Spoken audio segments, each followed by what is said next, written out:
अस्सलाम की मौजूद ख़वातीन और हज़रात, प्रोग्राम राइट एंगल के साथ मैं हूं अली मुमताज। नाज़रीन, इलेक्शंस में अब ठीक 2 हफ्ते बाकी हैं। ये सवाल कि क्या इलेक्शंस होंगे या नहीं होंगे, ये अब सोच, ये राय, ये खदशात अब लगता है कि माजी का हिस्सा हो गए हैं और अब सब इलेक्शन मुहिम में जा चुके हैं। इलेक्शन मुहिम तेजी से जारी है, लेकिन इस इलेक्शन मुहिम में जहां पर हम देख रहे हैं कि PMLN और पाकिस्तान पीपल्स पार्टी इलेक्शन मुहिम को लेकर सर फहरिस्त है, वहीं पर पाकिस्तान तहरीक इंसाफ मुश्किलात का शिकार है। पाकिस्तान तहरीक इंसाफ के लीडर बानी जेल में कैद हैं, वाइस चेयरमैन भी जेल में कैद हैं और इसके अलावा जो दीगर और सीनियर लीडरशिप है वो भी मंजर आम से गायब है। एजाज चौधरी साहब जो गुज़श्ता 9 माह से कैद हैं और कोट लखपत जेल में बंद हैं, उनको अब रावलपिंडी मुंतकिल किया जा रहा है और यह कहा जा रहा है कि जो 9 मई को रावलपिंडी में वाकयात हुए थे उसमें भी एजाज चौधरी साहब मुलव्विस हैं। और ये हैरानगी की बात भी है, जिसके ऊपर एजाज चौधरी साहब ने खुद भी ये कहा कि 9 माह तक कहीं पर कोई ऐसी इतला नहीं थी या पूछगछ नहीं थी कि जी जो रावलपिंडी में 9 मई को हुआ था उसमें वो भी मुबैना तौर पर मुलव्विस थे। पाकिस्तान तहरीक इंसाफ का मुस्तकबिल क्या होगा? पाकिस्तान तहरीक इंसाफ अब भी पुरअज़्म दिखाई देती है कि हम आज़ाद उम्मीदवारों के साथ भी मेला लूट लेंगे। हमारे पास इसमें कोई शक नहीं कि जो खिलाड़ी हैं वो अंडर 19 भी नहीं बल्कि अंडर 16 हैं, अननोन फेसेस हैं, इलेक्टेबल्स नहीं हैं, लेकिन मकबूलियत है और ये जो मकबूलियत है ये पाकिस्तान तहरीक इंसाफ के मुताबिक किसी भी वक्त कबूलियत में बदल सकती है। क्या ये कबूलियत वाकई अमलन हमें नजर आएगी और मकबूलियत कबूलियत में कन्वर्ट होगी या नहीं होगी, इसमें अब ज्यादा वक्त नहीं लगेगा जानने में। पाकिस्तान तहरीक इंसाफ के आजाद उम्मीदवारों के बारे में ये क्लेम्स हैं कि जी अगर वो जीत जाते हैं, जिनको कहा जा रहा है कि आजाद उम्मीदवार हैं, गो के PTI का कहना है कि आजाद उम्मीदवार नहीं है, ये तमाम वो उम्मीदवार हैं जो पाकिस्तान तहरीक इंसाफ के नामजद उम्मीदवार हैं, तो इनको आजाद उम्मीदवार नहीं कहा जा सकता। सलमान अकरम राज साहब जो खुद भी कौमी असेंबली की नशिस्त लाहौर से कंटेस्ट कर रहे हैं, उनकी तरफ से लाहौर हाईकोर्ट में एक पिटिशन भी दायर की गई है और उसमें यही कहा गया है कि जी मुझे आजाद उम्मीदवार ना कहा जाए क्योंकि मैं पाकिस्तान तहरीक इंसाफ का नॉमिनेटेड कैंडिडेट हूं। गो के उनके पास वो इंतखाबी निशान नहीं है जो पाकिस्तान तहरीक इंसाफ का था और उसकी पीछे वजह वही है कि पाकिस्तान तहरीक इंसाफ के पास वो बल्ले का निशान रहा ही नहीं है। लेकिन फिर होगा क्या? क्या मंडी लगेगी या मामला अदालत में जाएगा और अदालतों में पाकिस्तान तहरीक इंसाफ को कोई रिलीफ भी मिल सकती है? इस पर हम आज के प्रोग्राम में बात करेंगे अपने मौजूद मेहमानों के साथ। हमें ज्वाइन किया सीनियर सहाफ़ी और तज़कियाकार सलमान आबिद साहब ने। सलमान साहब का बहुत बहुत शुक्रिया कि आपने हमें ज्वाइन किया। हमें ज्वाइन किया सीनियर सहाफ़ी और तज़कियाकार नज़ीर लगारी साहब ने। लगारी साहब आपको बहुत बहुत शुक्रिया कि आपने हमें आज के प्रोग्राम के लिए ज्वाइन किया। और हमें ज्वाइन किया सीनियर सहाफ़ी और तज़कियाकार नसीम सिद्दीकी साहब। नसीम सिद्दीकी साहब आपको भी हम खुशामदीद कहते हैं आज के प्रोग्राम में। सबसे पहले सलमान आबिद साहब, गुफ्तगू का आगाज आपसे करते हुए, आपको तीनों political parties PMLN, PTI, Pakistan Peoples Party, किसका पलड़ा आपको भारी लग रहा है कि किसकी पोजीशन ओवरऑल, सिर्फ किसी एक मखसूस सूबे में नहीं बल्कि ओवरऑल कौमी असेंबली में, और फिर उसके बाद हम प्रोविंशियल सतह पे बात करेंगे कि कौमी असेंबली में नंबर्स आपको लग रहा है कि वो नंबर्स हासिल कर पाएंगे? देखें, जिस किस्म की लेवल प्लेइंग फील्ड PMLN को मिली है उसके बाद तो ये कहना कि जनाब कोई इंतखाबात हो रहे हैं एक मजाक की बात है। और एक ज़माने में पीपल्स पार्टी को बहुत गिला था कि 2008 में और 2013 में हमें पंजाब में लेवल प्लेइंग फील्ड नहीं मिली। इस दफ़ा तो माशाल्लाह पीपल्स पार्टी भी बड़े धुआंधार किस्म के जलसे और बिलावल साहब एक बड़ी भरपूर कैंपेन चला रहे हैं।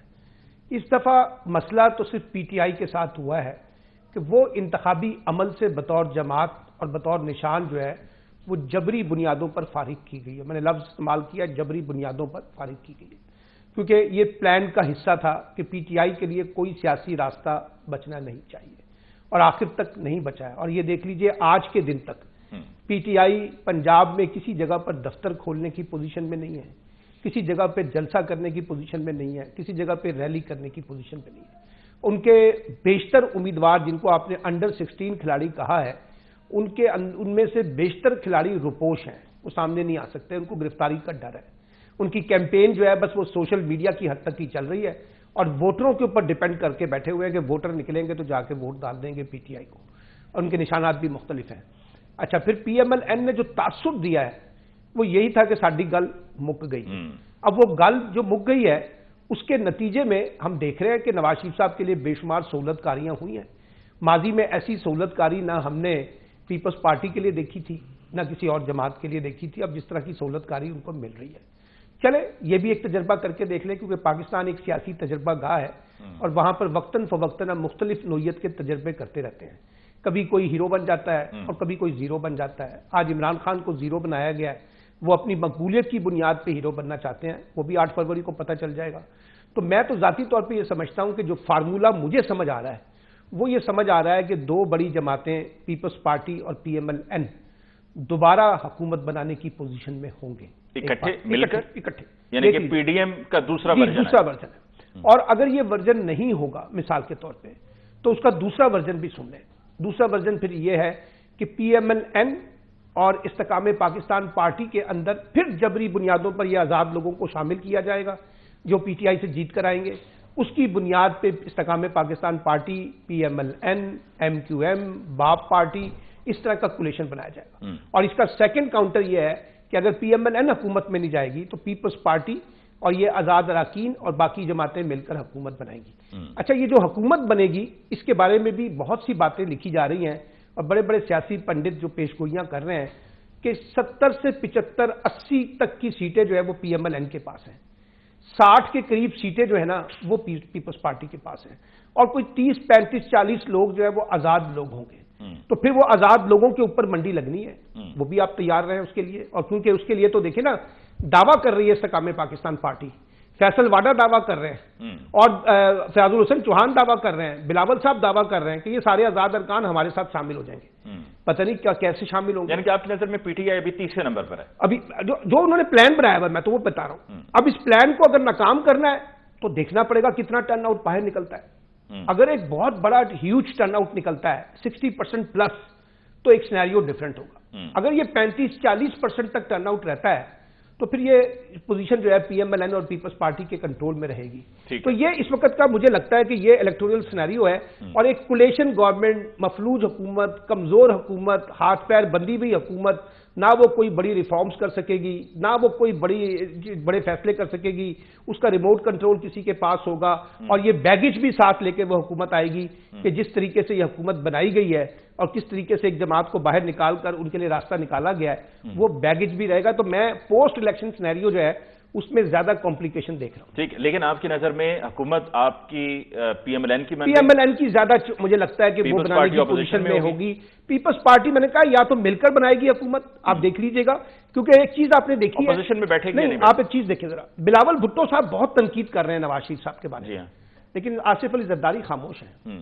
आसिफ अली जरदारी कोई गुफ्तगू नहीं कर रहे, तो उस तरीके से अच्छा, कैंपेन भी नहीं, PMLN भी देखे ना, PMLN को देखे, वो बिलावल का उस तरह से रिस्पॉन्स नहीं कर रही जिस तरह से बिलावल साहब रिएक्ट कर रहे हैं। तो कहीं ना कहीं नवाज शरीफ और जरदारी साहब के दरमियान कोई अंडरस्टैंडिंग भी है कि अगर देखिए जरदारी साहब भी पावर पॉलिटिक्स के प्लेयर है ना, तो वो जब इक्तदार उनको मिलना है और जिन्होंने देना है, अगर उन्होंने रास्ता ही वो दिखाया PMLN का। सूबों का भी बता दें कि सूबों में आपको क्या होता हुआ नजर आ रहा है? देखिए, सूबों में तो पीपल्स पार्टी सिंध में बाहिर बहुत मजबूत जमात है, ठीक है, और मुझे लगता है कि वहां पर वो होगी। बलूचिस्तान में मुझे लगता है कि जो नेशनलिस्ट पार्टियां जो है सारी की सारी मिल मिला के कोई कोलिशन गवर्नमेंट बना लेंगी। और इसी तरह से KPK में मुझे लगता है, बहरहाल जितना भी बड़ा सिनेरियो हो, मुझे लगता है कि PTI वहां पर फिर भी पोजीशन लेने की पोजीशन में होगी आजाद उम्मीदवारों के साथ। वो अलग बात है, आजाद उम्मीदवारों के साथ बाद में क्या PTI आप कह रहे हैं वहां पर बन सकती है, जाएगी हुकूमत में, नहीं मैं कह रहा, अक्सरियत ले सकती है, फिर अक्सरियत को तोड़ा जाएगा, ठीक है, अब वो अलग बात हो सकती है। पंजाब में मुझे लगता है कि PMLN को दोबारा जो है वो पोजीशन मिल सकती है।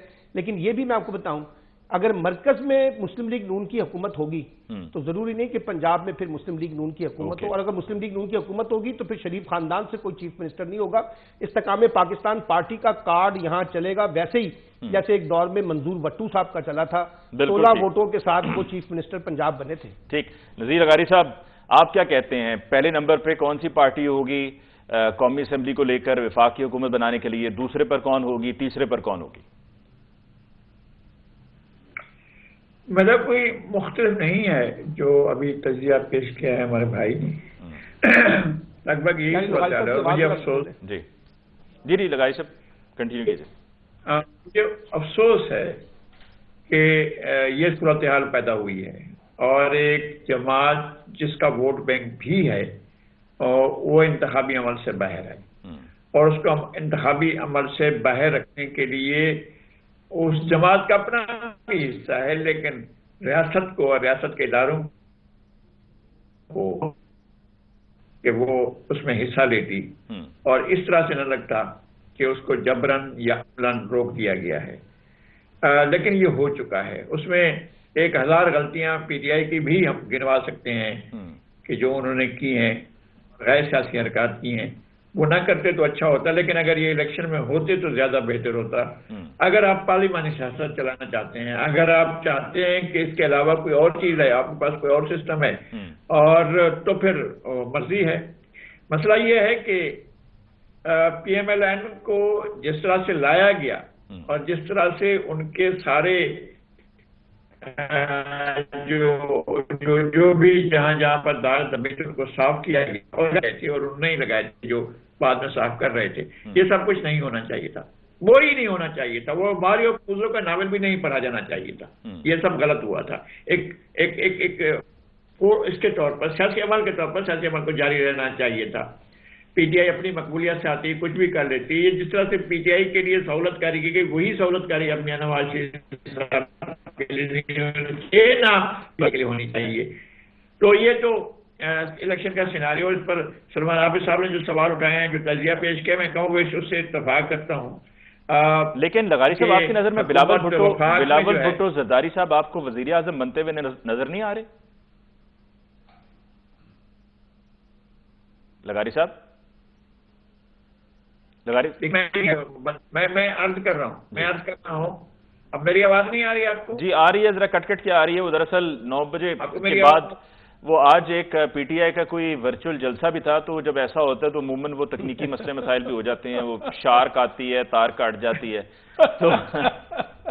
तो चलें ठीक है, हम कटी तारों के साथ जितनी भी बात हमारी पहुंचे। बात यह है कि पहली बात तो यह है कि ये सचमुच ऐसा है कि इलेक्शन में पीपल्स पार्टी ने कम बैक किया है, बहुत बड़ा कम बैक किया है, और यहाँ हम इसकी इस तरह से तवक्को नहीं कर रहे थे। आज का जलसा भलवाल का और सरगोदा का जलसा, उससे पहले जितने जलसे हुए हैं, ऐसे जलसे पाकिस्तान पीपल्स पार्टी के बारे में लोग भूल गए थे कि ये भी कभी इसका रिवाइवल होगा और इस तरह से आकर इसके भी जलसे निकलेगा और मॉब निकलेगा।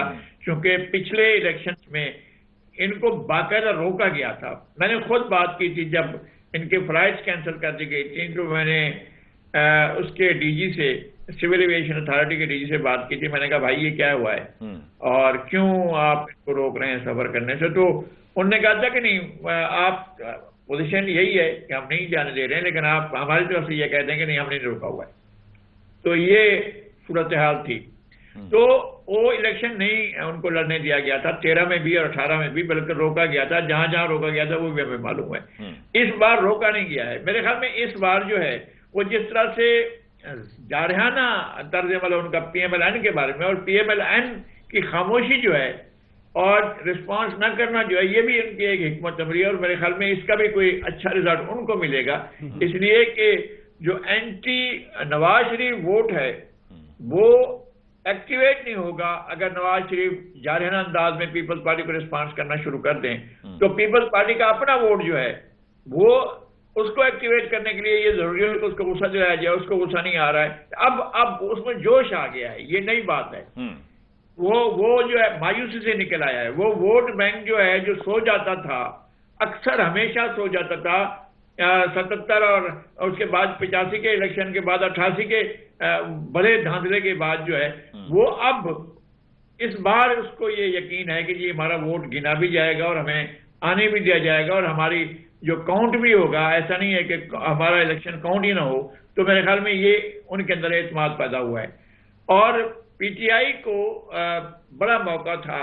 और जो उनके ऊपर आया है 5 मई का मलबा, जिस तरह से उन्होंने अपने आप को सारे उसमें डाला है और अपनी मकबूलियत को जो भी उन्होंने, जिस तरह से उन्होंने खुद अपने हाथ जी होना चाहिए था और सियासी लोगों को ऐसा नहीं करना चाहिए। तो जो कुछ भी हुआ है, मैं 5 मई की ही बात नहीं करता हूँ। बहुत से गैर सियासी इक़दाम हुए, असम्बलियों में ना जाना, हुकूमतें तोड़ देना, असम्बलियां तोड़ देना, ये सारा कुछ था, ये टोटल गैर सियासी अमल था और गैर पार्लिमानी अमल था। अच्छा, इस पर लगाई साहब, आप माशाल्लाह इतने तजुर्बेकार हैं, आपने कई हुकूमतों को बनते टूटते सब होते हुए आपने देखा है, मुख्तलिफ अदवार में क्या क्या कुछ होता रहा है। जो अभी पीटीआई के साथ हो रहा है, जो अभी करंटली हमें नजर आ रहा है, और जो अभी सलमान आबिद साहब ने तज्जिया पेश किया और आपने कहा कि आप उससे इत्तेफाक भी करते हैं, कि पीटीआई सलमान आबिद साहब के मुताबिक तीसरे नंबर पे होगी और पहले और दूसरे नंबर पे पीपल्स पार्टी और पीएमएलएन होगी। तो जो कुछ हो रहा है पीएमएलएन पीटीआई के साथ, क्या इसके बाद भी अगर पीटीआई जाती है, असेंबलियों में बैठती है, तो पीटीआई को इससे फायदा होगा या नुकसान होगा? और अगर पीटीआई जाकर बैठ जाती है असेंबलियों में, तो फिर इसका मतलब है कि उन्होंने इलेक्शंस को एक्सेप्ट कर लिया और इलेक्शंस को क्रेडिबिलिटी दे दी, वैलिडेट कर दिया। देखें, इस तरह पीटीआई के साथ आज हो रही है ना। पाकिस्तान पीपल्स पार्टी को जब 45 सीटें दी गई थी 1990 के इलेक्शन में, तो उस वक्त बेनजीर ने बताया था कि जनाब यहाँ पर, और ऑन रिकॉर्ड है वो, मुझसे बात हुई थी और उन्होंने कहा था 45 का फिगर पहले लिखा गया, उसके बाद दायरा मारा गया और कहा कि यह है पीपल्स पार्टी के रिजल्ट, ना इससे ज्यादा ना इससे कम। उसके बाद बेनजीर को 18 सीटें दी गई 97 के इलेक्शन में। पीएमएलएन को 12 सीटें दी गई। मैं कहता हूं जब उनको 45 मिली तब, जब 18 मिली तब, जब उसके बाद जो है वो नून लीग को 12 सीटें मिली तब, और उसके बाद जो है जब पीपल्स पार्टी को 36 सीटें मिली तब भी उन्होंने सियासी अमल से वो नहीं बाहर हुए। उन्होंने ये नहीं कहा कि नहीं हम सियासी अमल में वो शामिल नहीं होंगे। सियासी अमल यही है, आपने जो भी ग्राउंड बनाना है, अपना मौक़िफ़ रखना है, अपना सख्त मौक़िफ़ भी रखना है। लाना है तो फिर ठीक है, इनकलाब लाने के लिए तो आप अपना इनकलाबी पार्टी बनाएं, इनकलाबी अमल करें और इनकलाब के जरिए जो आप उलट लें सब कुछ और उसके बाद ले अपनी हुकूमत। तो ये तो बिल्कुल दूसरा है। अगर आपने सियासी, जमहूरी, पार्लिमानी सियासत के अंदर रहना है तो फिर आपको इसी तरह से चलना होगा जो नॉर्म्स है।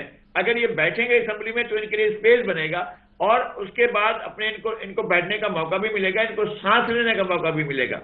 और अगर नहीं बैठते हैं तो वो बाई इलेक्शन हो जाएंगे, अगर जो नहीं बैठना चाहेंगे दोबारा इलेक्शन। बिल्कुल ठीक है। नसीम सिद्दीकी साहब, आपकी तरफ आते हैं। आप क्या इससे इत्तेफाक करते हैं जो अब तक लगारी साहब ने और सलमान आबिद साहब ने कहा?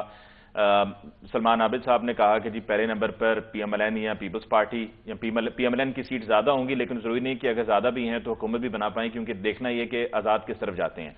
और दूसरे नंबर पे पीपल्स पार्टी और तीसरे नंबर पे पीटीआई आएगी। और फिर साथ में सलमान आबिद साहब का कहना है कि जी अगर जो प्लान बना हुआ है उसको अगर उलटना है तो उसके लिए फिर टर्नआउट का ज्यादा होना बहुत जरूरी है।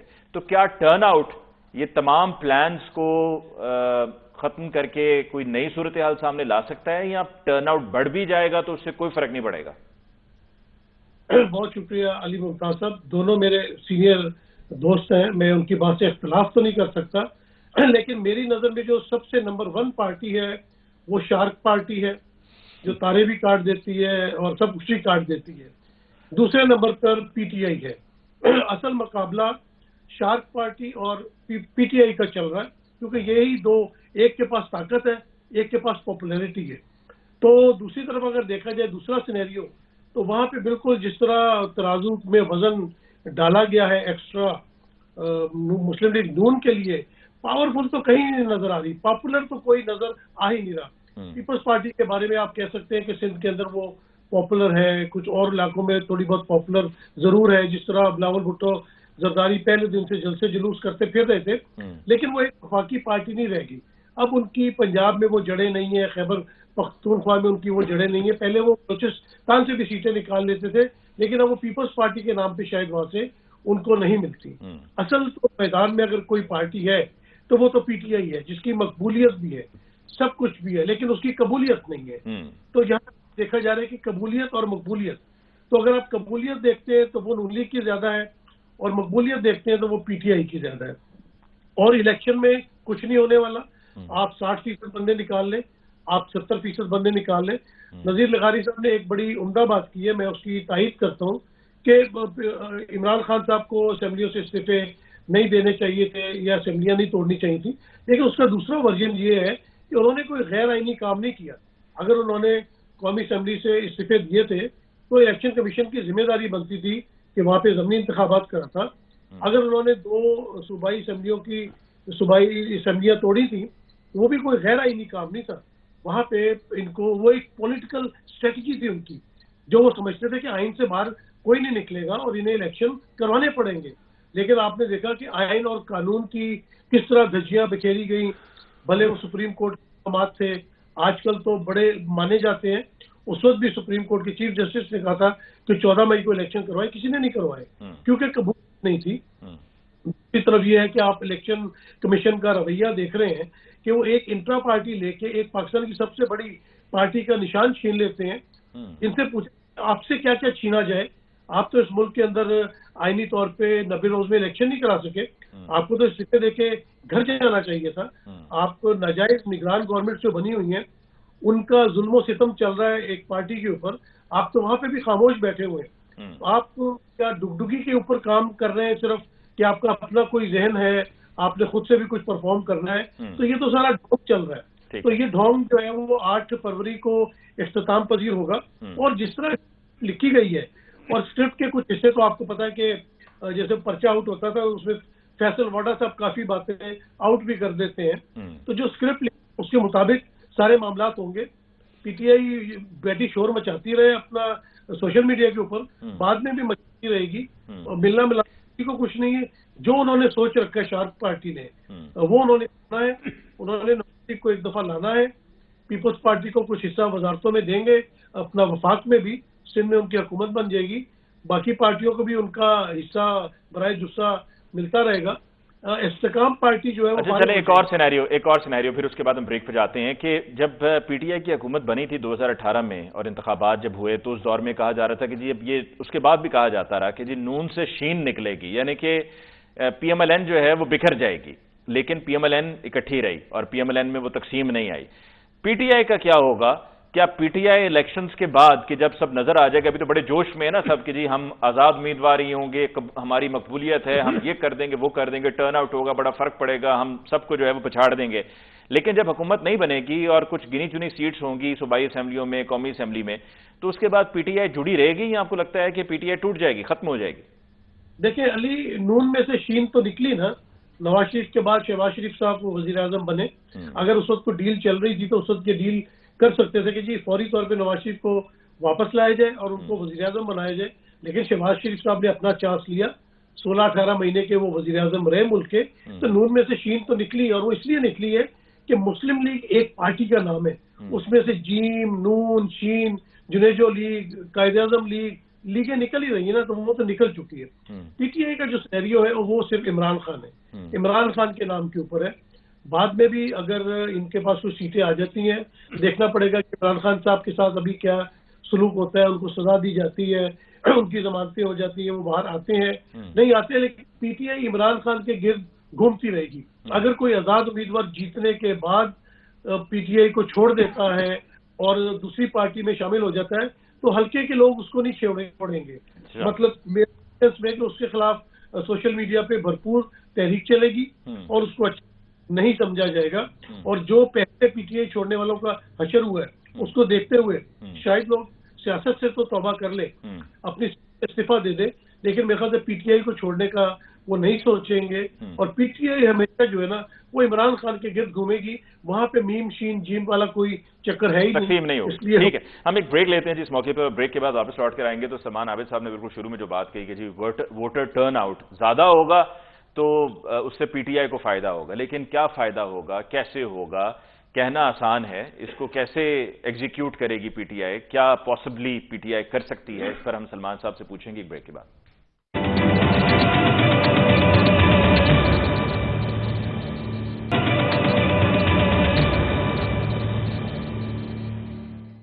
Welcome back after break. जी सलमान साहब, आपने कहा वोटर टर्नआउट ज्यादा होगा तो पीटीआई को फायदा होगा, और आपने कहा कि 60-70% होगा तो फायदा होगा।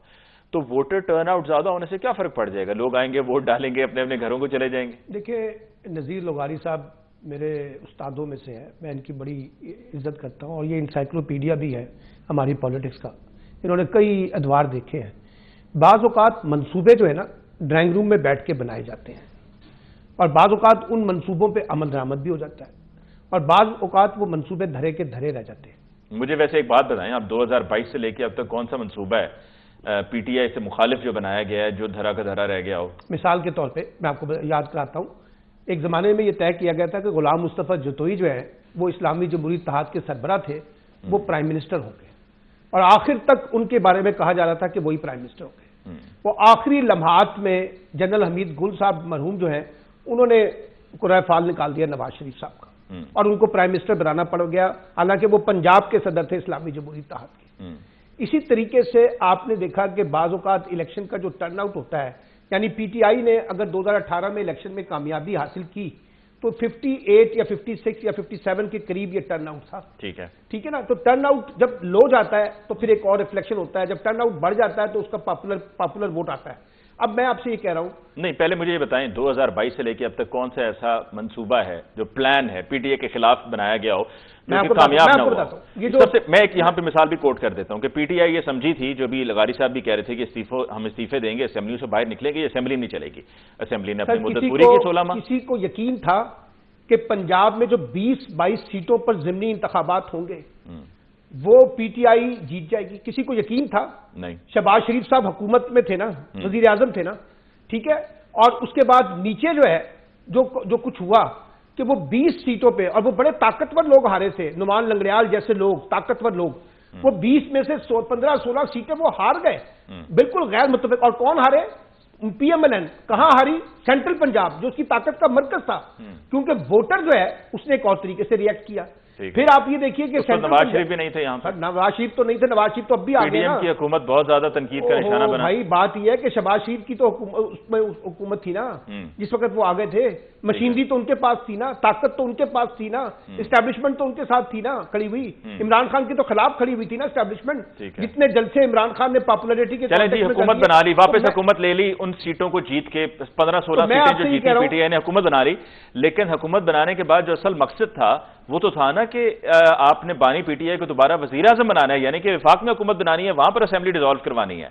वो उसमें आप कामयाब नहीं हुए। देखिए ना, वो तो अभी आप 8 फरवरी का इलेक्शन अगर होता, और जिस तरह से नजीर लोगारी साहब ने कहा कि अगर वाकई पीटीआई भी बतौर जमात इलेक्शन में हिस्सा ले रही होती और उसके अंदर उसका इंतखाबी निशान भी मौजूद होता, तो आज इलेक्शन सिनेरियो बड़ा डिफरेंट। तो फिर पीटीआई की तैयारी फ्लॉप हो गई ना। पीटीआई की तैयारी मैं तो आपसे पहले से तय कर रहा हूं कि जो आपने ड्राइंग रूम में बैठ के स्ट्रेटेजी बनाई है उसके नतीजे में तो आपने कोई स्पेस नहीं दी ना। और वो स्ट्रेटेजी, ड्राइंग रूम स्ट्रेटेजी कामयाब हुई है। प्लान ए देखिए, प्लान ए ये था कि बल्ले का निशान मिल जाएगा, नाकाम हो गया। प्लान बी ये था कि हम एक मुतबादल पार्टी ढूंढेंगे, वो पीटीआई नजरियाती ढूंढी, वो नजरियाती हो गए, ठीक है ना, वो भी प्लान बी नाकाम हो गया।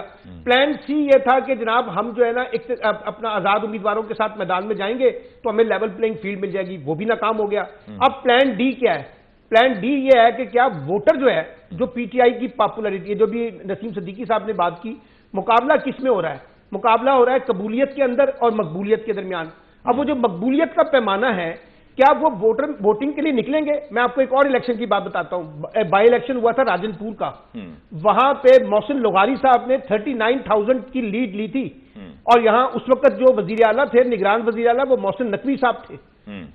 मैंने जब राजनपुर लोगों से पूछा कि यार ये बताइए 39,000 की लीड से कैसे मोहसिन लोगारी साहब जीत सकते हैं, तो उन्होंने कहा कि सर सुबह 8 बजे हमने पोलिंग स्टेशनों पे नौजवानों की, औरतों की लाइन दर लाइन देखी थी। इसलिए मैं ये कह रहा हूं, मैं जरा थोड़ा सा खुलकर आपको बताता हूं। आपने कहा जी वोटर टर्नआउट ज्यादा होगा, अगर होगा तो मैंने पहले कहा वोटर टर्नआउट ज्यादा हो गया जी। आपके पास 2-3 दिन आपके पास नेट बंद होगा, नेट नहीं चल रहा होगा, हो सकता है टेलीफोन्स भी उस दिन आपकी एक दूसरे के साथ कम्युनिकेशन ना हो। वोटर जाता है बड़ी तादाद में, वोट डालता है, डालकर अपने अपने घरों को वापस आ जाता है, एक मसला। दूसरा मसला कि जिन पोलिंग स्टेशंस पे पीटीआई का वोटर ज्यादा है वहां पर कोई ना कोई मसला हो जाता है जिसके नतीजे में पोलिंग स्लो हो जाती है। पोलिंग स्लो होती है तो इलेक्शन की बात नहीं कर रहे, तो मुकर्ररा वक्त तक वोट नहीं डलता, और फिर आपके पास पोलिंग एजेंट्स नहीं होंगे तो वोट का पैरा कौन देगा? आपका टर्नआउट ज्यादा भी हो जाए, पैरा कौन देगा? फिर आपने तो नतीजा निकाल दिया ना। आपने कहा कि पीटीआई को इलेक्शन नहीं लड़ने देना, हमने वोटर को पोलिंग स्टेशन में नहीं जाने देना, हमने वोटर का जो टर्नआउट है उसको स्लो रखना है, हमने वहां वायलेंस पैदा कर देना है। ये तो फिर इलेक्शन तो ना हुआ ना, फिर मेरी तज़किये की तो जरूरत ही नहीं है। मैं तो उस वक्त बात करूंगा जब आप लोगों को मौका देंगे कि वो पोलिंग स्टेशन पे जाके वोट डाल सके। अगर वो आपने देना नहीं है और आपने तमाम तरीके पहले से तय कर लिए हैं तो फिर नतीजा वही होगा जो अभी अपना नसीम सिद्दीकी साहब ने कहा कि जो उन्होंने तय किया हुआ है। और वो जो बारात का दूल्हा उन्होंने लंदन से बुलाया है उसके लिए एक बारात सजा दी गई है और वो बैठ के प्राइम मिनिस्टर बन जाएंगे, और वो दूध के धुले जो है वो अब उनके सारी मामला ठीक हो गए। पीपल्स पार्टी अपोजिशन में बैठेगी या हुकूमत का हिस्सा बन जाएगी। अगर आपने स्क्रिप्टेड बात करनी है वो तो ये नजर आ रही है। अब स्क्रिप्टेड को अगर नाकाम किसी ने करना है वो सिर्फ वोट की ताकत होती है। और मैं आपको बताऊं एक और, मैं आखिरी बात बता दूं, एक जमाने में बेनजीर भुट्टो और पीपल्स पार्टी बड़े मकबूल होते थे नवाज शरीफ साहब के मुकाबले में। उस वक्त इस्लामी जमहूरी इत्तेहाद बनाया गया, उस वक्त बेनजीर का रास्ता रोकने के लिए सारी जमातों को इकट्ठा किया गया, एस्टैब्लिशमेंट की सपोर्ट आई, ब्यूरोक्रेसी की सपोर्ट आई, निगरानों की सपोर्ट आई, तो बेनजीर का रास्ता रोक लिया ना, तो बेनजीर की मकबूलियत जो है वो वहां मैटर नहीं करती थी। अगर आपने वही तरीकाकार इख्तियार करना है तो इमरान खान जितने मर्जी मकबूल हो जाए, क्योंकि आपने तो तय कर लिया कि हमने मकबूलियत के मुकाबले में कबूलियत की बुनियाद पे इलेक्शन लड़ना है, तो फिर नतीजा वही होगा जो आपने पहले से ठीक है। एक ब्रेक लेते हैं जी, ब्रेक के बाद वापस लौट कर आएंगे, डिस्कशन को आगे बढ़ाते हुए लगारी साहब और नसीम सिद्दीकी साहब की तरफ जाएंगे। हमारे साथ रहिए।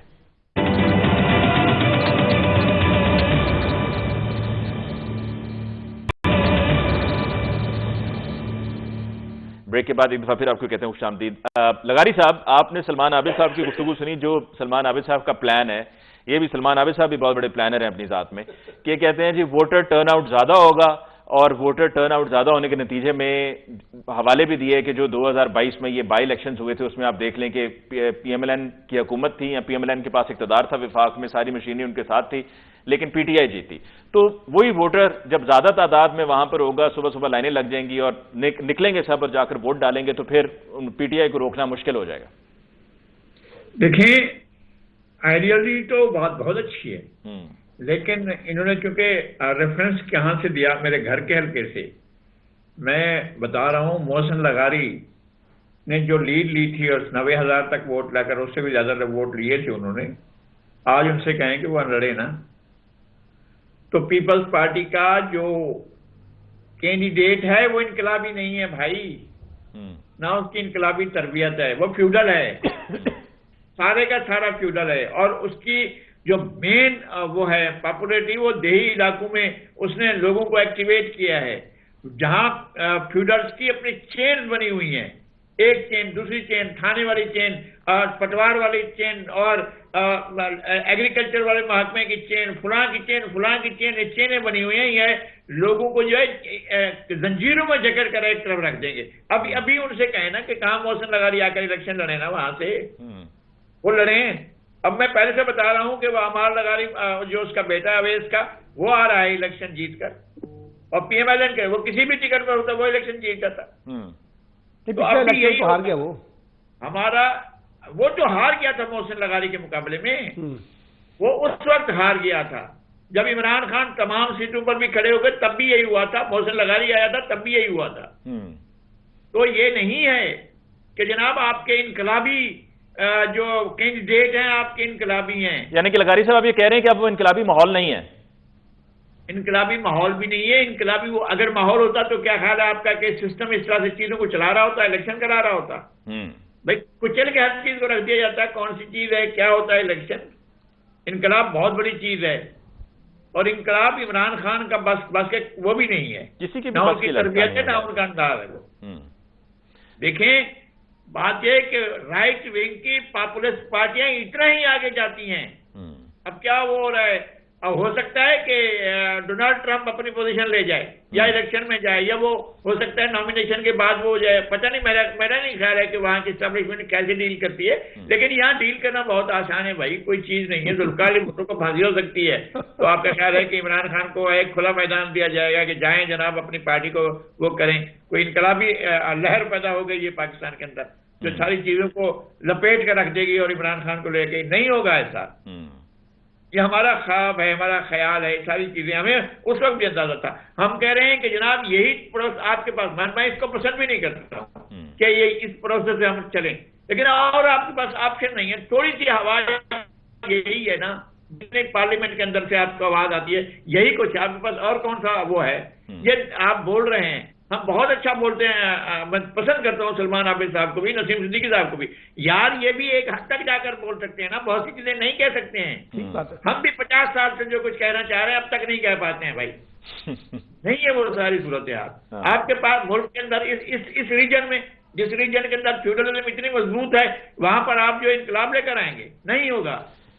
लेकिन वोटर टर्नआउट अगर ज्यादा होगा लगारी साहब, तो पीटीआई क्या उस पर कैपिटलाइज करेगी या नहीं? अगर वोटर टर्न को रखना है 52% तक, तो 52% होगा, वो 82 नहीं होगा। 82 नहीं होगा। अगर रखने का ये तय हो गया कि 52 तक ही रखना है मैं वही अर्ज कर रहा हूं आपसे। और मैं और कौन सी मैं तो कैसे क्या नहीं, लेकिन क्या जाने से कैसे रोका जाएगा? क्या लोगों को रोका जाएगा, नहीं जाने दिया जाएगा, डराया जाएगा, धमकाया जाएगा, वोटरों को पकड़ के बंद किया जाएगा, क्या किया जाएगा? मैं अर्ज कर रहा हूं कि सारी चीजें मैकेनिज्म बनाने वाले बनाते हैं ना। जब वो कह रहे थे एक जमाना ऐसा था कि जब 20-20 पोलिंग स्टेशन जो हैं कोई 50 हल्कों में ऐसे रख दिए गए थे जिनका पता ही नहीं था मुखालिफ पार्टी को, और वहां भरे जा रहे थे डब्बे, और वो होता था। जब ये मैकेनिज्म बन सकता है तो लोगों के बिल्कुल ठीक। नसीम सिद्दीकी साहब का तज़किया बिल्कुल ठीक। लगारी साहब ने बड़ी जबरदस्त बात की है, इसका कोई जवाब नहीं है, मेरे पास भी नहीं है, I am sure Salman Abid साहब आपके पास भी नहीं होगा। नसीम सिद्दीकी साहब। जी जी बिल्कुल अली, बात ये है कि पहले तो मुझे सलमान आबिद साहब की एक बात से बड़ा एतराज है। तो इनको कहो कि लंदन के आए हुए दूल्हे इतने बुरे भी नहीं होते, इसलिए लंदन को बुरा लगता है उनके को, क्योंकि आपने भी लंदन से वापस आना है। लगारी साहब ने बात की है ना, देखो अली, उसमें बड़ा वजन है। बात ये कि आपके मुल्क में जो भी इलेक्शन होते रहे ना, एक तो हमारे पूरे मुल्क में सूबाई असेंबली और कौमी असेंबली के इलेक्शन एक दिन होते हैं, जो कि एनफ टाइम नहीं है। आपने अपने हमसाये मुल्क की आप मिसालें देते हैं, वहां पे किस तरह आपने देखा कि टर्न बाय टर्न इलेक्शन होते हैं। तो जब हम 35% या 40% टर्न आउट को हम सही तरह कंट्रोल नहीं कर पाते, तो अगर आपको कहीं आपकी 60-65% टर्न ओवर निकल आएगी बात, तो आप उसको हैंडल नहीं कर सकते। आपका फिर बैठ जाएगा, बल्कि बैठ क्या जाएगा, लेट जाएगा। और आपने जिस तरह कहा कि इंटरनेट बंद होगा, तो मेरे ख्याल से तो कर्फ्यू लगा दें और आप देखें कि भाई कौन सा बंदा किस घर से निकल रहा है। पीटीआई का उसको गोली मार दें, नून लीग का, पीपल्स पार्टी का उसको वोट डाल देते। तो लगारी साहब की बात बिल्कुल ठीक है, जिन्होंने फैसला कर लिया है उन्होंने फैसला कर लिया है और उसकी प्लानिंग भी कर ली है। प्लानिंग के लिए 8 फरवरी का दिन रखा गया। 8 फरवरी का दिन पीटीआई या इमरान खान के लिए नहीं रखा गया। आप जिस तरह करें तो सलमान आबिद साहब से कि 2022 से लेकर अब तक कौन सी जो है वो चीज उनकी नाकाम हुई है, तो उनकी कोई चीज वाकई नाकाम नहीं हुई है। आप देख लें, जिस तरह उन्होंने 9 मई का फायदा उठाते हुए उन्होंने हर किस्म के काम किए। मैं कहता हूँ 9 मई में जो लोग इन्वॉल्व थे उनको करार वाकई सजा मिलनी चाहिए, लेकिन जो इन्वॉल्व नहीं थे उनके बारे में उनके साथ आपने क्या सलूक किया। आज भी आप पीटीआई के वर्कर्स को नहीं निकलने दे रहे, उनके कागजात छीने गए, उनका निशान छीना गया, और उनके साथ आप क्या समझते हैं कि 8 फरवरी को कोई बड़ा अच्छा सलूक होगा? तो वोट नहीं करने दिया जाएगा। कुछ ना कुछ हथकंडे इस किस्म के इस्तेमाल होंगे कि उनकी स्क्रिप्ट जिस तरह लिखी गई है उसी तरह मामला चले। रात को उन्होंने ऐलान कर देना है, सुबह सीटों का ऐलान हो जाएगा, कौमी असेंबली का इजलास बुलाया जाएगा, नंबर पूरे किए जाएंगे और वज़ीर-ए-आज़म का ऐलान कर दिया जाएगा। तो ये 8 तारीख का जो मतलब मेला लग रहा है, उसको आप थिएटर कह लें, जो भी ये इलेक्शन थोड़ी, इलेक्शन इस तरह थोड़ी होते हैं कि आपने मुल्क की सबसे बड़ी जमात के जो सरबराह है उसको अंदर किया हुआ है। आज मैं देख रहा था तोशाखाना केस से जरदारी साहब का, नवाज शरीफ साहब का, यूसुफ रजा गिलानी का, आपने इलेक्शन के बाद की डेट डाल दी। फरवरी की। ये हलाल तोशाखाना है। उन्होंने जो चीजें ली थी वो हलाल थी और जो इमरान खान ने ली थी वो हराम थी। तो जब इतनी आपको पार्टीबाजी नजर आ रही है, इस्टेब्लिशमेंट इस तरह घुल मिल गई है, इलेक्शन कमिश्नर, इलेक्शन कमीशन देखो तो बदतरीन इलेक्शन कमीशन है इस दफा पाकिस्तान का, तो उससे आप अच्छे की उम्मीद ना रखें। तो 8 फरवरी जो है ना, जिनका दिन है, वो उसको 9 फरवरी को एंजॉय करेंगे और जश्न। ठीक है, लेकिन मेरे ख्याल में सिचुएशन यही है, हमारे यहाँ जब इलेक्शंस होने होते हैं और जिस तरह के हमेशा से होते आए हैं, उसमें बस सिर्फ यही कहने को रह जाता है कि टेक इट और लीव इट। एक ब्रेक लेते हैं जी, और ब्रेक के बाद वापस लौट के आएंगे तो बात को आगे बढ़ाएंगे।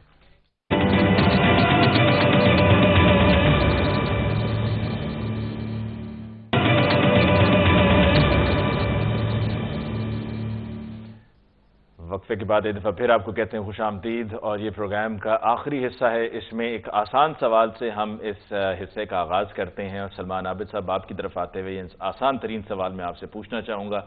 ये बताइए कि पीटीआई को क्रश किसने किया? पीटीआई की कुछ मामला, तो जैसे अभी लगारी साहब ने कहा ना कि माशाल्लाह उन्होंने भी बड़ी मुहिम जोई की है और बड़े एडवेंचर खेले हैं पीटीआई ने। इसलिए बात ऐसी चीज़ें जो उन्होंने की, जैसे मैंने आपको खुद भी कहा कि अगरचे वो आईनी तरीक़ाकार था एक असम्बलियों को डिसॉल्व करना, लेकिन पॉलिटिकली वो फैसला करेक्ट नहीं था। आखिर तक उनको समझाया जाता रहा परवेज लाई साहब की तरफ से और बाकी लोगों की तरफ से कि ये एडवेंचर ना करें। उनका ख्याल था कि मुल्क में कानून की बालादस्ती है, आइन की बालादस्ती है, इलेक्शन हो जाएंगे, वो नहीं हुए। इसी तरीके से कौमी असम्बली से रिजाइन देने के बाद उनका ख्याल था कि बाई इलेक्शन होंगे, वो नहीं होने थे। जिन्होंने स्क्रिप्ट बनाया था उसमें गुंजाइश ही नहीं थी। फिर इसी तरीके से एक मौके पर कहा जा रहा था कि जनाब वो जो धरना इस्लामाबाद का था उस वक्त कहीं कोई इत्तफाक राय हो रहा था कि शायद इलेक्शन के ऊपर इत्तफाक हो जाए 25 मई को उस पर इत्तफाक हो जाए। लेकिन उस वक्त और शाह महमूद कुरैशी ने उस वक्त कान में आके कहा भी, पैगाम भी दिया, लेकिन इमरान खान साहब तो इमरान खान है ना जी, उन्होंने नहीं मानी। तो फिर वो भी मामला पीछे चला गया। तो कुछ पॉलिटिकल मिस्टेक्स, इसी तरह 9 मई का जो भी उनका प्लान था कि जाके जीएचक्यू के सामने या जिना हाउस के सामने या बाकी जगह पे जाके धरना देना था, एक पॉलिटिकल डिसीजन होना चाहिए था। अगर आपको एस्टैब्लिशमेंट पे भी इतराज था तो आप जाके लिबर्टी चौक में खड़े हो जाते, पार्लियामेंट हाउस के सामने खड़े होकर एहतजाज कर सकते थे। इन जगह पर जाके नहीं खड़ा होना चाहिए था।